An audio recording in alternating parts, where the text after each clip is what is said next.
गुरु पूर्णिमा 21 जुलाई रविवार 2024 को मनाई जाएगी।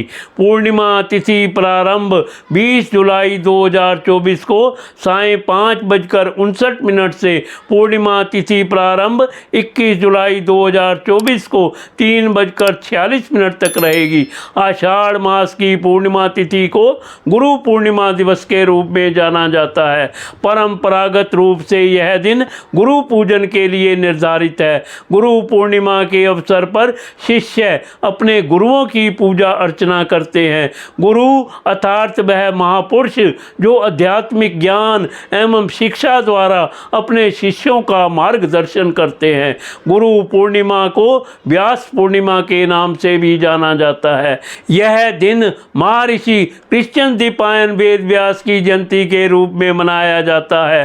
वेद व्यास हिंदू महाकाव्य महाभारत के रचयिता होने के साथ साथ इसमें एक महत्वपूर्ण पात्र हैं। गुरु पूजा और श्री व्यास पूजा के लिए पूर्णिमा तिथि को सूर्योदय के बाद 3 मुहूर्त तक व्याप्त होना आवश्यक है। यदि पूर्णिमा तिथि 3 मुहूर्त से कम हो तो वह पर्व पहले दिन मनाया जाता है। इस दिन प्रातःकाल स्नान पूजा आदि नित्य कर्मों को करके उत्तम और शुद्ध वस्त्र धारण करना चाहिए। फिर व्यास जी के चित्र को सुगंधित फूल माला चढ़ाकर अपने गुरु के पास जाना चाहिए। उन्हें ऊंचे सुसज्जित आसन पर बिठाकर पुष्प माला पहनानी चाहिए। इसके बाद वस्त्र फूल फल व माला अर्पण कर कुछ दक्षिणा यथा समर्थ धन्य के रूप में भेंट करके उनका आशीर्वाद लेना चाहिए। पौराणिक काल के महान व्यक्तित्व ब्रह्मपुत्र,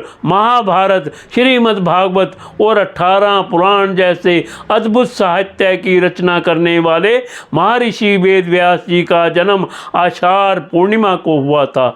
ऐसी मान्यता है। वेद व्यास ऋषि पराशर के पुत्र थे।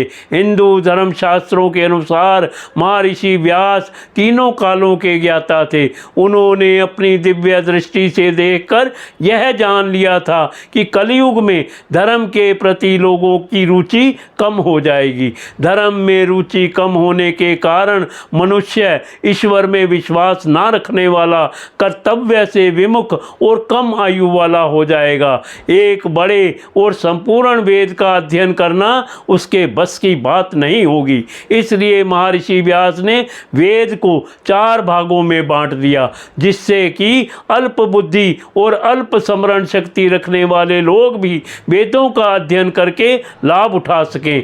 व्यास जी ने वेदों को अलग अलग भागों में बांटने के बाद उनका नाम ऋग्वेद, यजुर्वेद, सामवेद और अथर्ववेद रखा। वेदों का इस प्रकार विभाजन करने के कारण ही वह वेद व्यास के नाम से प्रसिद्ध हुए। उन्होंने ऋग्वेद, यजुर्वेद, सामवेद और अथर्ववेद का ज्ञान अपने प्रिय शिष्यों वैष्णोपायल, सुमंत, मणिबैल और जैमिनी को दिया। वेदों में मौजूद ज्ञान अत्यंत रहस्यमयी और मुश्किल होने के कारण ही वेद व्यास जी ने पुराणों की रचना 5वें वेद के रूप में की। जिस वेद के ज्ञान को रोचक किस्से कहानियों के रूप में समझाया गया है। पुराणों का ज्ञान उन्होंने अपने शिष्य रोमहर्षण को दिया। व्यास जी के शिष्यों ने अपनी बुद्धि बल के अनुसार उन वेदों को अनेक शाखों और अपशाखों में बांट दिया। महर्षि व्यास जी ने महाभारत की रचना भी की थी। वह हमारे आदि गुरु माने जाते हैं। गुरु पूर्णिमा का यह प्रसिद्ध त्योहार व्यास जी के जयंती के रूप में मनाया जाता है। इसलिए इस पर्व को व्यास पूर्णिमा भी कहते हैं। हमें अपने गुरुओं को व्यास जी का अंश मानकर उनकी पूजा करनी चाहिए। इस दिन केवल गुरु की ही नहीं अपितु परिवार में जो भी बड़ा है अर्थात माता पिता भाई बहन आदि को भी गुरु तुल्य समझना चाहिए। गुरु की कृपा से ही विद्यार्थी को विद्या आती है, उसका ज्ञान व अंधकार दूर हो जाता है। गुरु का आशीर्वाद ही प्राणी मात्र के लिए कल्याणकारी, ज्ञानवर्धक और मंगल करने वाला होता है। संसार की संपूर्ण विद्याएं गुरु की कृपा से ही प्राप्त होती हैं।